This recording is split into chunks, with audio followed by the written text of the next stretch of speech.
কিতা রে সোহান, তোর মনটা খারাপ কিতা? মন খারাপের কথা কিতা কইতাম।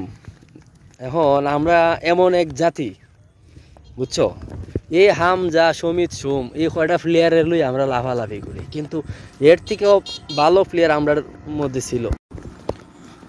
1990 সালে ইংল্যান্ডের মতন ক্লাবের মধ্যে বাংলাদেশ থেকে গিয়া আইডিংয়ে খেলাইছে। জাতির এই সূর্য সন্তানটা থইয়া আমরা হামজার সুমিত্রে নিয়ে লাফালাফি করতেছি। আসলে আমরা এমন এক জাতি, আমাদের দেশের যে সোনার টুকরাগুলো আছে, সূর্য সন্তানগুলার আমরা সম্মান দিতে জানি না। A few moments later. Football ইংল্যান্ডে গিয়ে লিগে খেলেছে 1990। অত্যন্ত কম বয়স, পয়সা দিয়ে নিয়ে যেত খেলার জন্য, ভালো ইনকাম। ওই টিচার শ্রেষ্ঠ টিচার, আমি অক্সফোর্ডের 3 বার শ্রেষ্ঠ টিচার হয়েছি। আজকে বলে ফেললাম ফট করে, এটা কেউ জানে না, আমার পরিবারও জানে।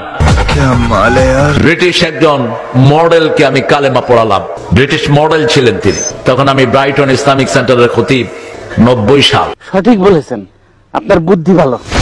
আব্দুর রহমান আস-সুদাইস, এই বেটা আমার ছোট্ট ভগ্নিপতির বাসায় আসে, অত্যন্ত ক্লোজ আমাদের পরিবারের সাথে। তিনাকে জিজ্ঞেস করা হলো লাইলাতুল কদরে আপনি কত পান? বলছে 27 রাতের জন্য আমি পাই বাংলাদেশি টাকার 100 কোটি টাকা। তোরে কইছে তুই বেশি জানোস। ঢাকার চ্যাম্পিয়নশিপ পুরস্কারও আছে আমার ব্যাডমিন্টনে। আসো খেলবো, খেলা হবে।